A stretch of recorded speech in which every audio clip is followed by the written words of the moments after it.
Hello everyone, welcome to my tech अभ्यासिका YouTube channel. Friends, मागच्या व्हिडिओमध्ये आपण एक सिंपल सी पाईपलाईन क्रिएट केली होती, ज्याच्या आतमध्ये आपण फक्त हेलो प्रिंट केलं होतं. आजच्या व्हिडिओमध्ये आपण पाईपलाईन ॲज अ कोडच्या आतमध्ये कशा प्रकारे एक कमांड रन करू शकते याबद्दल पाहणार आहे. तर सर्वात पहिली गोष्ट, यामध्ये विंडोज ऑपरेटिंग सिस्टम मध्ये जेनकिन्सला इन्स्टॉल केलं तर त्याच्यासाठी थोडंसं वेगळा कॉन्सेप्ट आहे, आणि लिनक्समध्ये जेनकिन्सला इन्स्टॉल केलं तर त्यासाठी वेगळं कॉन्सेप्ट आहे. तर त्यासाठी आपल्याला कॉन्फिगर करायचं आहे. तर जॉबवर क्लिक करून कॉन्फिगरवर क्लिक करणार. जसं की सर्वांना माहीत आहे की आपलं जे जेनकिन्स इन्स्टॉल आहे तो लिनक्स ऑपरेटिंग सिस्टमवर आहे. तर पहिले मी आपल्याला विंडोजचं सांगून देतो की एक विंडोज ऑपरेटिंग सिस्टम आहे ज्याच्या आतमध्ये जेनकिन्सला इन्स्टॉल केलं आहे. तर त्यासाठी आपण कशा प्रकारे आपण यूज करणार, तर त्यासाठी आपल्याला यामध्ये कमांड एंटर करावी लागणार. कमांड रन करण्यासाठी बॅट, बघा यामध्ये कमांड मी एंटर करत आहे, कशा प्रकारे दिली जाते.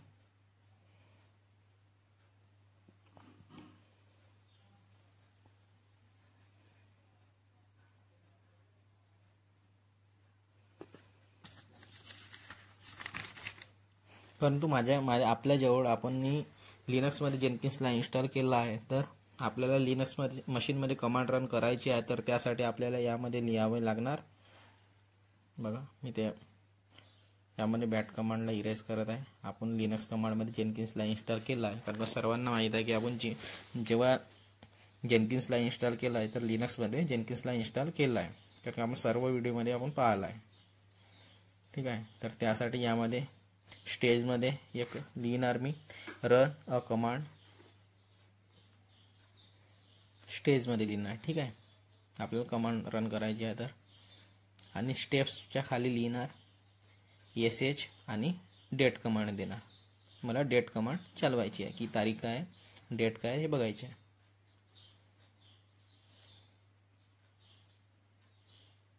यामध्ये मी फक्त नाव लिहिला ज्याच्याने आपल्याला माहिती आहे.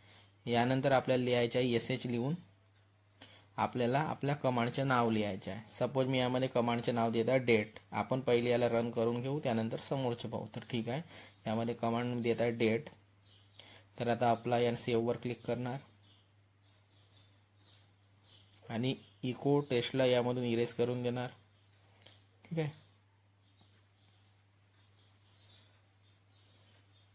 आपलं कमांड रन करायची आहे तर एसएच द्यावं लागेल, डेट लिहावं लागेल आणि जे इको कमांडने टेस्ट दिलं होतं तो इरेज करून घेणार.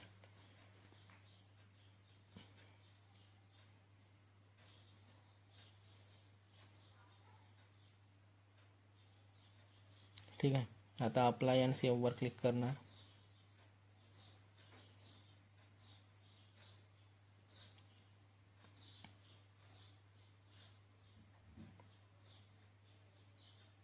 आता या जॉबला बिल्ड करणार. बिल्ड करण्यासाठी बिल्ड नाववर क्लिक करणार.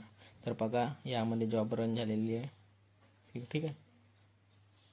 जॉब बिल्ड झालेला आहे. या 5th नंबरवर क्लिक करणार. आता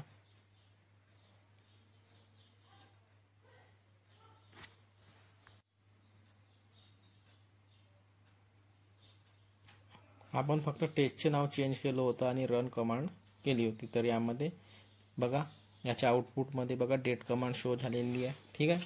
आपण ज्या कमांड रन केल्या त्याचं आपल्याला आउटपुट शो झालेलं आहे. एवढं कॉन्सेप्ट समजलं असणार. आता यामध्ये आपल्याला दुसरी कमांड रन करायची आहे. तर त्यासाठी आपल्याला यामध्ये दुसरी कमांडवर रन करण्यासाठी यामध्ये डॅशबोर्डवर क्लिक करणार. ठीक आहे. तर पहा याचे आउटपुट डेट कमांड दिली तर डेट कमांड शो होता आणि सक्सेस शो होता. ठीक आहे. आता आपल्याला दुसरी कमांड याचप्रमाणे दुसरी कमांड रन करायची. तर त्यासाठी आपल्याला डॅशबोर्डवर क्लिक करायचे आहे आणि पुन्हा आपल्याला यामध्ये दुसरी कमांड डिफाईन करायची आहे. तर यामध्ये जॉबला क्लिक करून कॉन्फिगरवर क्लिक करणार. तर याच कमांडच्या खाली लिहिणार. समजायची की स्टेपच्या खालीच कमांड डिफाईन करायची आहे. 1 by 1 जेवढ्या पण कमांड डिफाईन करायच्या आहे तेवढ्या पण आपण करू शकतो याच्या खाली 1 by 1. ठीक आहे. आता आपल्याला दुसरी कमांड द्यायची आहे. दुसरी कमांड मी देत आहे PWD. ठीक आहे. तर यामध्ये याच कमांडच्या खाली मी लिहून देणार एसएच PWD म्हणजे शेल वर प्रेझेंट वर्किंग डायरेक्टरी आपल्याला शो आहे करायची आहे.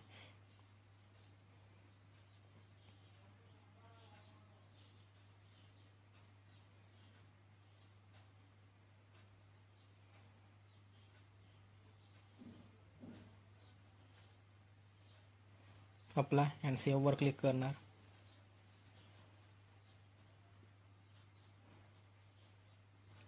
आता या पण जॉबला बिल्ड करणार. बिल्ड करण्यासाठी बिल्ड नाव आपल्याला माहीतच आहे क्लिक करायचं आहे म्हणून.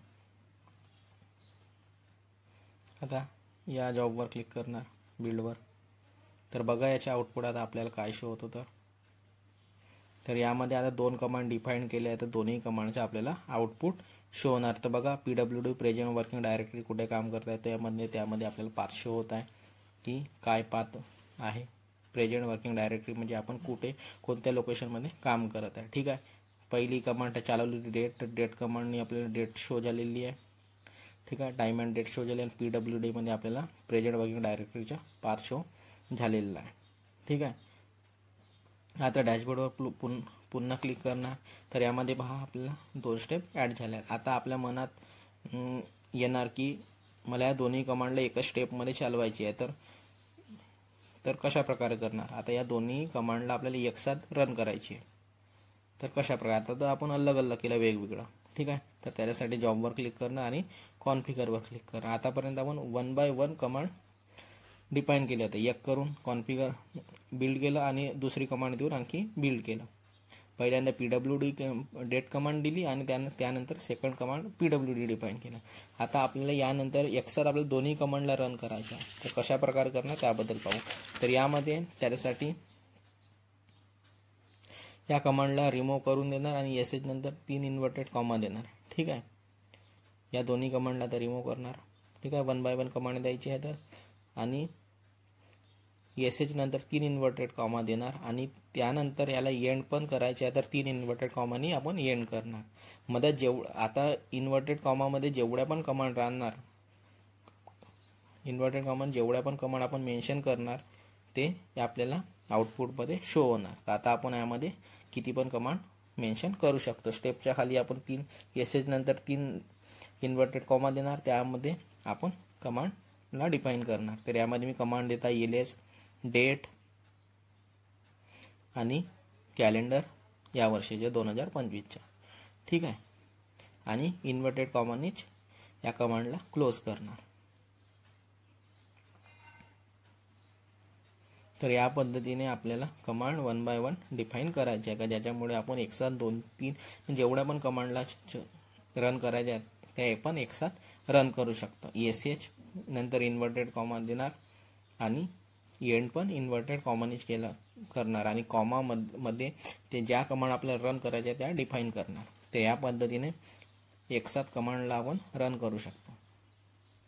तर बघा कशा पद्धतीने कमांडला डिफाईन करतो. SH नंतर 3 इन्व्हर्टेड कॉमा त्यामध्ये कमांड मेन्शन करणार LS. त्यानंतर डेट कमांड देत आहे. त्यानंतर कॅलेंडर 2025 डिफाईन करत आहे. आता एंड पण इन्व्हर्टेड कॉमानीच करणार.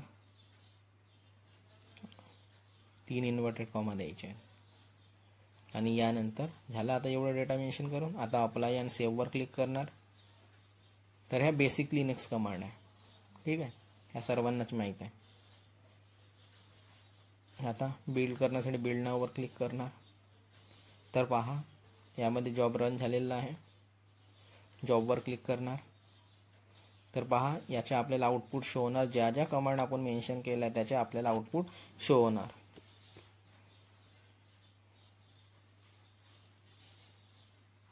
तर पहा यामध्ये LS चे पण आउटपुट आलेलं आहे.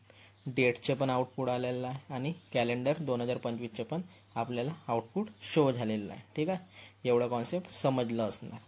आता समोरच्या व्हिडिओमध्ये आपल्याला व्हेरिएबलला कशा प्रकारे यूज करतो त्याबद्दल आपल्याला समोरच्या व्हिडिओमध्ये पाहायचं आहे. तर बघा यामध्ये ज्या ज्या कमांड आपण मेन्शन केलं आहे त्या कमांडच्या पूर्ण आपल्याला आउटपुट शो झालेलं आहे. तर आपल्याला एवढं कॉन्सेप्ट समजलं असणार. तर आता समोरच्या व्हिडिओमध्ये व्हेरिएबलला कशा प्रकारे यूज करते याबद्दल पाहणार आहोत. तर फ्रेंड्स या व्हिडिओमध्ये एवढंच. Bye bye.